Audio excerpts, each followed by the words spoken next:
Rather than the fuse blowing, you will just die. Yeah, because the fuse won't stop it. Exactly.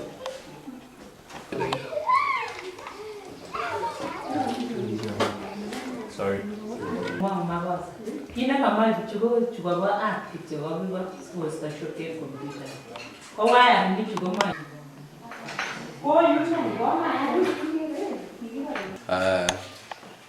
The electrician spent a lot of time here today, and from testing I can see all he's done is reconnected earth and neutral.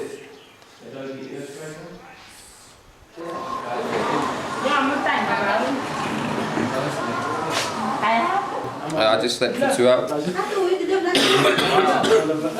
Just slept for 2 hours. I went back home, slept there. And then Mama Diana, she fed me some potatoes, chapati and egg.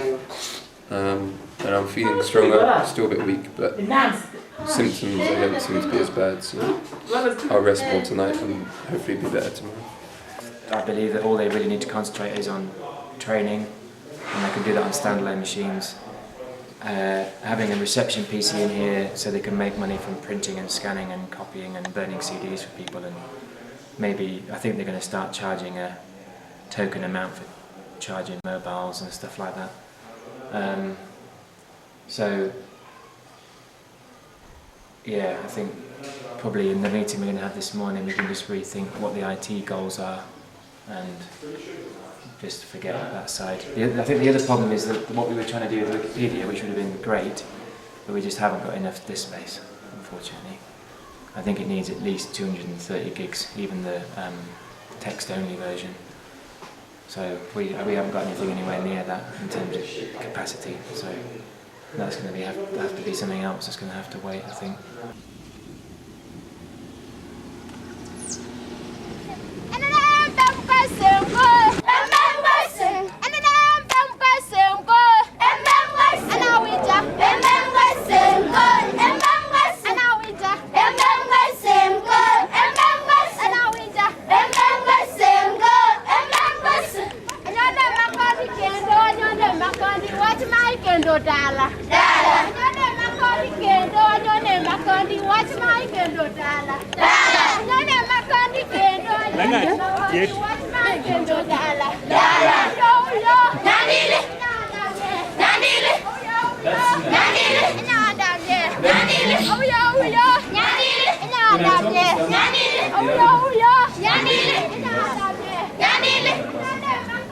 Hello, I'm Caroline Lucas, Member of Parliament for Brighton Pavilion, and I'm very pleased to be able to contribute to the ICTs for Development Conference and what I'm sure will be a weekend of productive and inspiring discussion. I'm really sorry that I can't be with you in person to participate in those discussions. I'm very envious of your young volunteers from Brighton, and I hope very much to hear from them when they get back and to learn all about the conference when they're back in the UK. It's immensely inspiring for me to see what IT Skills for Rural Kenya has achieved in only a few years and with few resources. You've done a great service, not just to the two communities who are directly benefiting from ICT centres that you've established. You've also done a great service to rural communities all over Kenya and the developing world, because you've shown that it can be done. Development of ICT infrastructure and training enables communities instead of obliterating them. When it's done well, as in the example of IT Skills for Rural Kenya, it allows communities to flourish on their own terms and in the manner of their own choosing.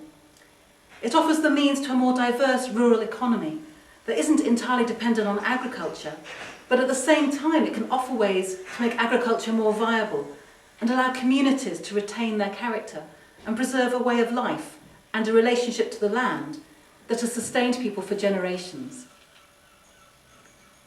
And so I return to what I said about the value of the work that IT Skills for Rural Kenya has done and continues to do. You've set a crucial example. You've shown that remote communities can become more resilient, better educated, create more job opportunities and enjoy better healthcare through the ability to apply modern information and communications technology to a whole host of challenges that are commonly faced by people in rural areas. You've given people across Kenya and the developing world a glimpse of a future in which, rather than simply catching up with their urban counterparts or with developed nations, rural people can develop and grow more prosperous in ways that are socially and ecologically sustainable. You are showing that it is possible to close the divide between urban and rural whilst respecting the differences between them. Thank you. It went well. I mean, after the kind of challenges we faced prior to the event, the and ahhing if it would actually happen, we then delivered something that I thought we could always deliver, because we had the same content that we always did have at the beginning. People turned up, they listened, and I hope people felt informed. So yeah, I think it went as well as it could. I thought it was inspirational. I think you could see for yourself there were so many people, there's so much passion, so much enthusiasm, so much drive to actually achieve the goals that have been set out here. I mean, hopefully people learn. I certainly learned loads. It was just a fantastic day and I'd just love to come back again. How do I think today went? Today went well. I mean, if you scan around, you can see all the people that have come from the community. I think about 40 people registered in the end from delegates. From what I hear, the talks went well. I enjoyed myself, and the food was amazing. It feels like just people have been informed really, and hopefully it will carry on when we go.